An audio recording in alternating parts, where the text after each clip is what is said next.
So students, yeah, we are starting the structure of atom chapter, which is very important for the concepts of your chemistry, right? One of the most basic concepts you will go across in this chapter. And fine.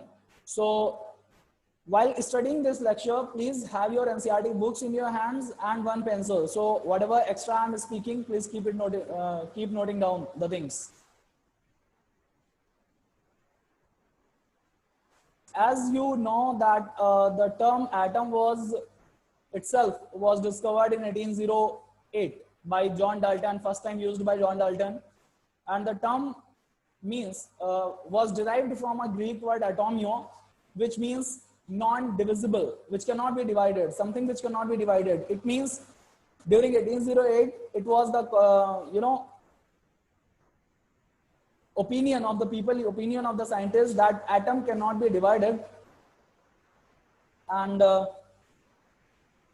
but later the science keeps changing. जैसे जैसे हम experiments करते रहते हैं, हमारी ideology change होती रहती है, हमारे opinion change होते रहते हैं. And today we know that atom can be divided into more than 200 subatomic particles, right?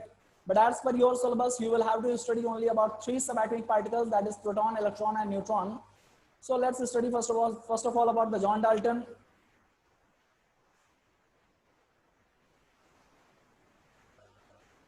Highlight this thing, 1808, John Dalton, atomic theory, okay?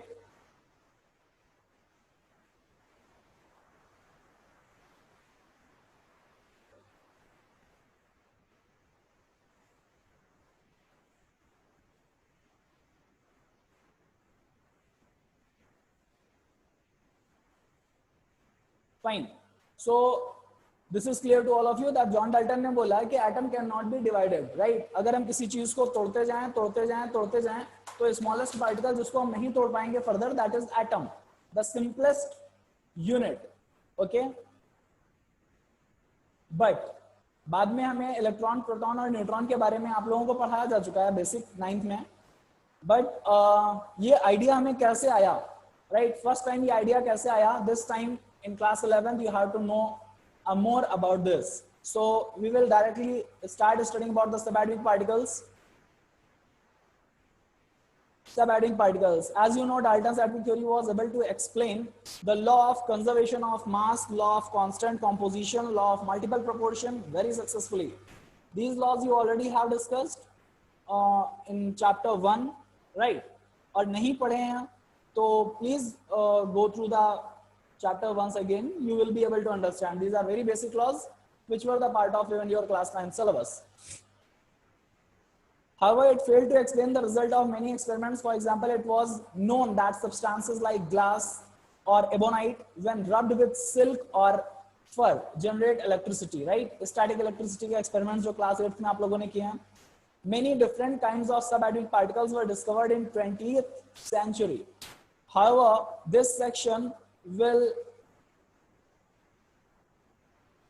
this section, we will talk about only 2 particles, namely electron and proton.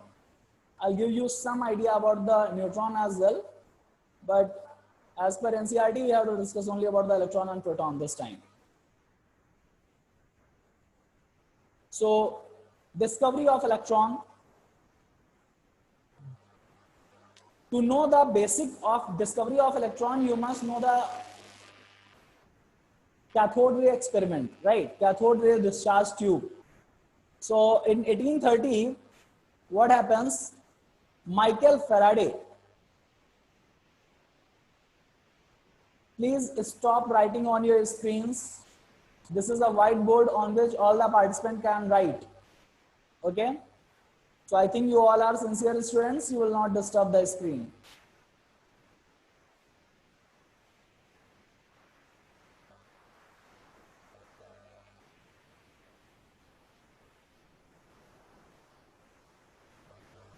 In 1830, Michael Faraday showed that if electricity is passed through a solution of electrolyte, right? Electrolyte के solution से अगर आप electricity pass कराते हैं, do you know about the electrolyte? What is an electrolyte? So electrolyte is a solution, right, or a substance which brings electricity in the solution form. Okay, for example आपके पास NaCl का aqueous solution है, so it will have Na plus and Cl minus ions.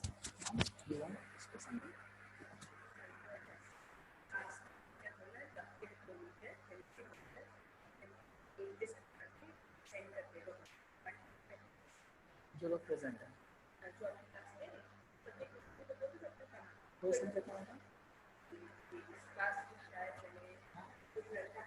Record हो रही है class, वो record हो रही है क्लास। आप विजी को ये बोल दीजिएगा कि वो स्क्रीनशॉट ले ले पार्टिसिपेंट्स का, that is it. Okay,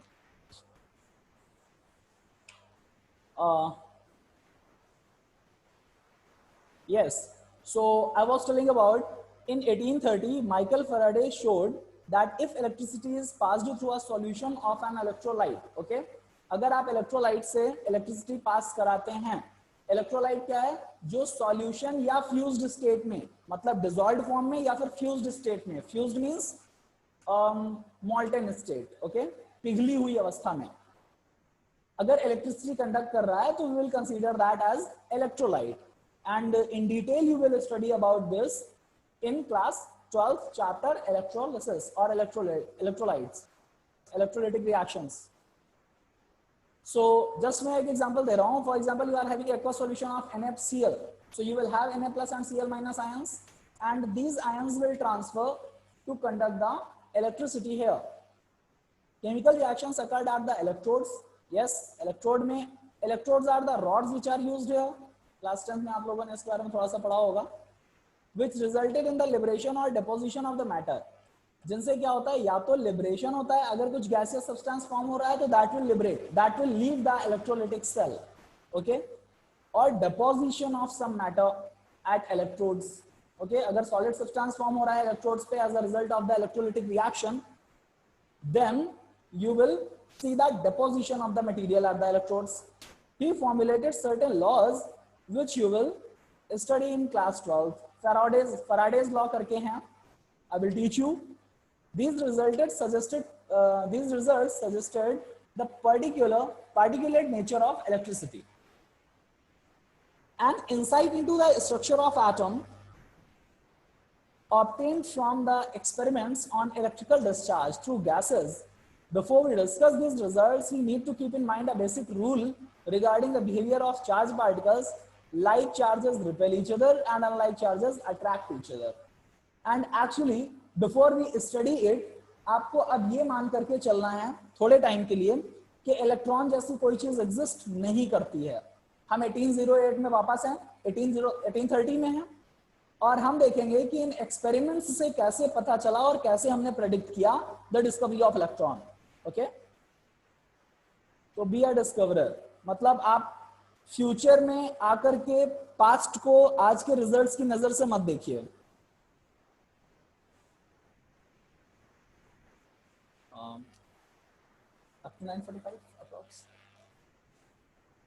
fine. So in mid 1850s actually ये कैथोड रे डिस्चार्ज ट्यूब आपका डिस्कवर हुआ. लोग कर क्या रहे थे उस समय, साइंटिस्ट कर क्या रहे थे, they were trying to pass the electricity from the gases. Okay, so Michael Faraday liquid से पास करा चुके थे, सॉलिड से हम लोग पहले से पास कराते थे. So this time scientist were trying to pass the electricity from the gases.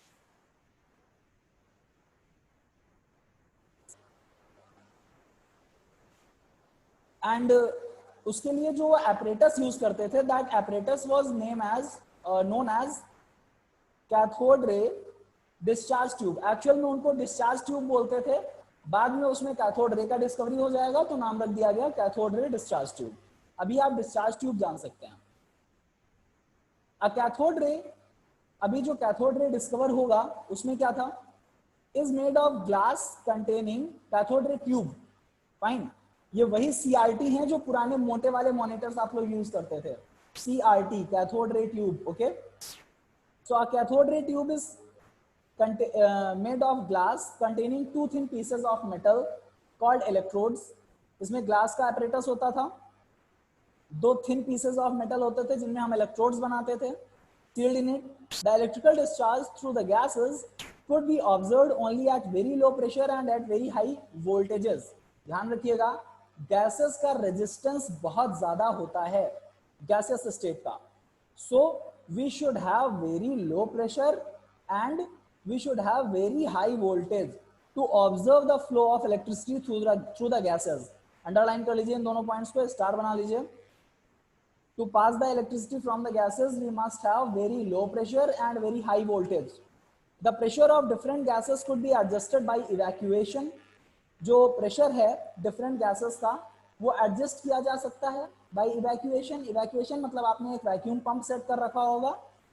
When sufficiently high voltage is applied across the electrodes, current start flowing through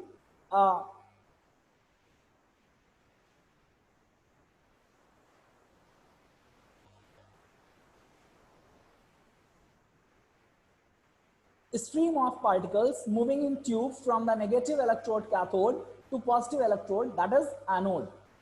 These were called cathode ray or cathode ray particles. Understood? So हुआ क्या actual में, अब मैं आपको बता देता हूं. ये आपका कैथोड रे ट्यूब है. What we are having, a glass apparatus.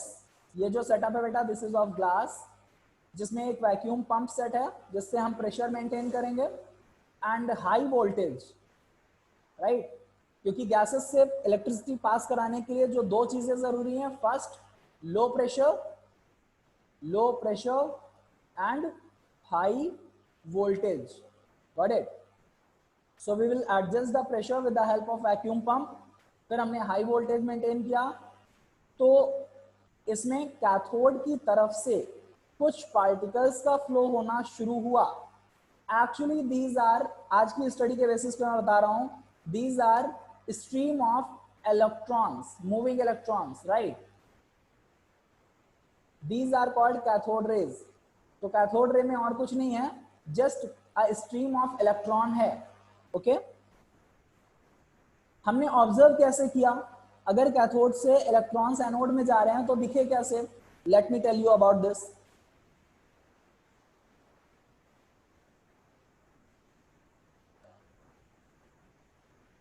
Class end होने तक आप लोगों की एंट्री होती रहती है, राइट?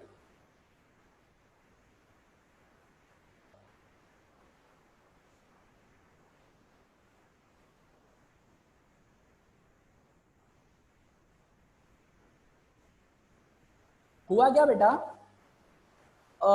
जब हमें ऐसा कुछ प्रेडिक्ट हुआ कि पहले तो हमने देखा इलेक्ट्रिसिटी पास हो रही है, then once what we have done, what scientist have done, उन्होंने एनोड में परफोरेटेड प्लेट ले लिया.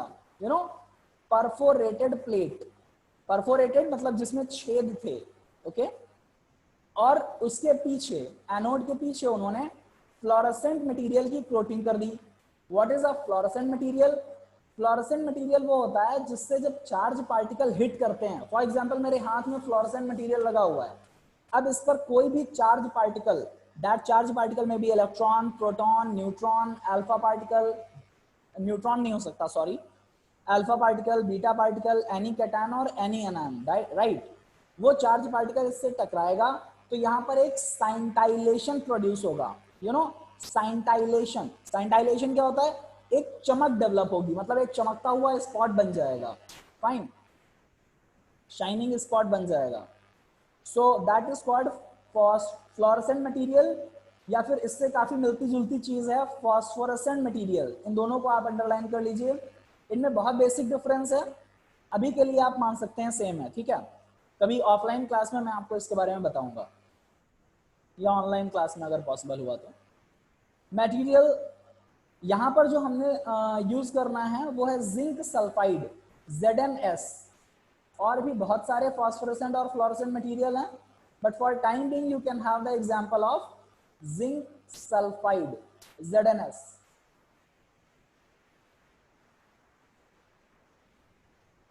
All right. When these rays after passing through anode strike, अच्छा अब क्या होगा, कैथोड रेज आएंगी और हाई वोल्टेज की वजह से जो इलेक्ट्रॉन्स यहाँ पर रिलीज हुए हैं वो बहुत तेजी से एक्सेलरेट होंगे, which will lead to the formation of the cathode rays. और वो हाई एक्सेलरेशन से जो उनमें इनर्शिया प्रोड्यूस होगा, हाई वेलोसिटी गेन कर चुके होंगे, यहां तक आते आते, इस पॉइंट तक आते आते इलेक्ट्रॉन्स हाई वेलोसिटी गेन कर चुके होंगे। Now they are having inertia. उस इनर्शिया की वजह से वो इस प्लेट के आगे भी जो परफोरेटेड एरिया में पड़ेंगे वो आगे भी चले जाएंगे और इस एरिया में आपको साइंटाइलेशंस देखने को मिलेंगे, ओके, ब्राइट स्पॉट्स देखने को मिलेंगे। इट प्रूव्स कि कोई पार्टिकल आ रहा है जो इस पॉइंट पर हिट कर रहा है। क्लियर? और यहां से हमें आइडिया मिला कैथोड रेज का।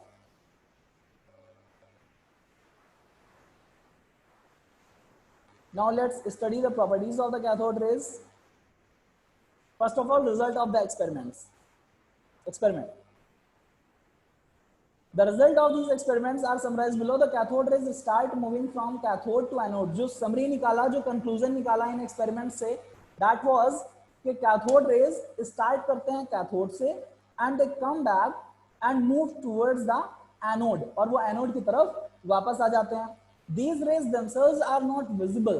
ये rays खुद में visible नहीं है। Their behavior can be observed with the help of certain kind of material, that is fluorescent material or phosphorescent material, which glow when hit by them. Okay. Television picture tubes are cathode ray tubes, and television pictures result due to fluorescent and fluorescence on the television screen, coated with certain fluorescent और phosphorescent materials। आ रही है बात समझ में? ये पुराने television screens की बात हो रही है। Nowadays we are using different, we are enjoying a different level of technology, LEDs, OLED, okay? So उनमें CRT का कोई कॉम्पोजिशन नहीं है। ये मैं आपको उन टेलीविजन के बारे में बता रहा हूँ जिनका साइज हैवी होता था, या CRT मॉनिटर्स के बारे में you must be knowing well.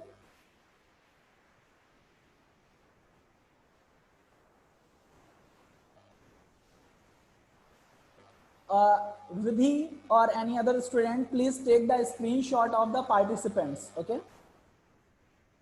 and send it into the group.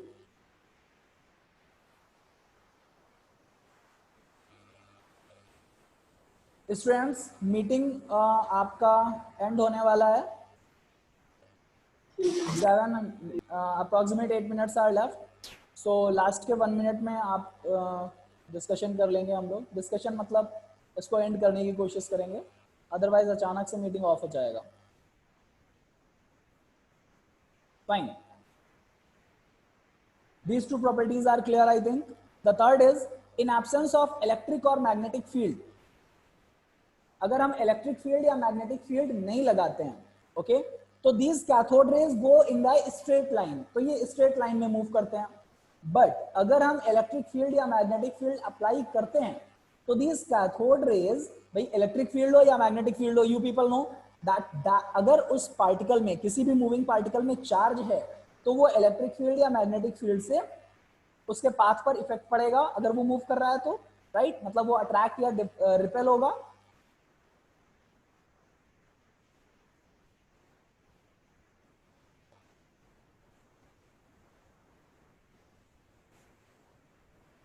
या सो कैथोड रेज इस तरह से रिपेल करते हैं या अट्रैक्ट होते हैं, या सिंपली मैं बोलूं इस तरीके से बिहेव करते हैं in the presence of electric field और magnetic field, such that they are having the negative charge. Okay, ऐसा बिहेव करते हैं जैसे कि उनमें नेगेटिव चार्ज हो, और these are that's why called electrons. इसलिए इनको हमने एटम के अंदर का नेगेटिव चार्ज पार्टिकल माना, which is electron. The characteristic of cathode raise do not depend upon the, very important point, please highlight this, यही पॉइंट डिफरेंस का है between cathode rays and anode rays या canal raise या positive raise, जो भी आप आगे पढ़ेंगे, इन केस ऑफ प्रोटॉन्स। ठीक है, सो इलेक्ट्रॉन के केस में क्या है, the behaviour of cathode rays does not depend upon what, it does not depend upon the nature of the gas present और the type of the electrode used. हमने किस type का इलेक्ट्रोड यूज किया है, हमने कौन सी गैस डिस्चार्ज ट्यूब के अंदर रखी है, इन चीजों पे नहीं डिपेंड करता कि कैथोड रेज कैसी निकलेंगी। मींस आप हाइड्रोजन गैस रखिए, आप हीलियम गैस रखिए, आप नाइट्रोजन रखिए, whatever gas you are having inside the discharge tube, it doesn't matter, whatever electrode you are having, it doesn't matter, but the nature of the cathode rays is going to be same each and every time. It means that cathode rays are some fundamental particle of the atom, okay, and that is the electron. I think it is clear to all of you. The second thing what we should discuss is charge to mass ratio, okay. Because initially हमारे पास technology नहीं था कि हम सिर्फ charge calculate कर पाएं, हमारे पास technology नहीं था कि हम सिर्फ मास कैलकुलेट कर पाएं ऐसे सब माइक्रोस्कोपिक पार्टिकल्स का, ओके। सो उसके लिए बहुत मुश्किल से और बहुत मेहनत करके कैलकुलेट किया गया charge to mass ratio. In 1897 British physicist J.J. Thomson measured the ratio of charge to mass by using cathode ray tube, applying electric and magnetic field perpendicularly. Electric field को ऐसे रख दिया, उसके परपेंडिकुलर मैग्नेटिक फील्ड को रख दिया, और उनसे होने वाले डिस्चार्ज कितना डिफ्लेक्ट कर रहा है कौन किस पे, इन चीजों को कैलकुलेट करके थोड़े से कॉम्प्लेक्स कैलकुलेशंस हैं, थोड़ा सा हायर क्लास में, और मैग्नेटिक फील्ड और इलेक्ट्रिक फील्ड के बारे में ठीक से पढ़ने के बाद you people will be able to derive that. अभी हम डायरेक्ट कंक्लूजन पे आएंगे।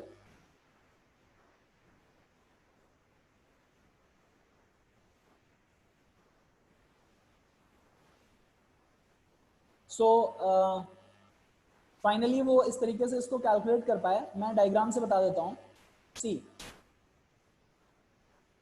कैथोड रे को पहले इनिशिएट किया, एक्सेलरेट किया और एनोड में होल रखा जिससे कि इलेक्ट्रॉन्स बाहर जा सकें।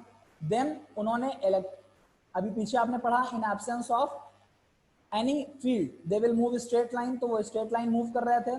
बट एज सून एज हमें उनका बिहेवियर स्टडी करना है, तो उन्होंने पहले इलेक्ट्रिक फील्ड अप्लाई किया, वो पॉइंट ए पर स्ट्राइक कर रहा है, मैग्नेटिक फील्ड अप्लाई किया तो वो पॉइंट सी पर स्ट्राइक कर रहा है। और अगर हमने इलेक्ट्रिक फील्ड और मैग्नेटिक फील्ड को दोनों को ऑन करके और फिर प्रिसाइजली बहुत ध्यान से बैलेंस किया, तो we can have the particle again on the point B जो कि न्यूट्रल स्टेट में था।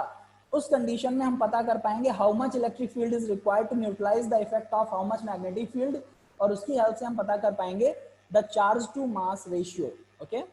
The charge to mass ratio, what was discovered here or what was observed actually is this value.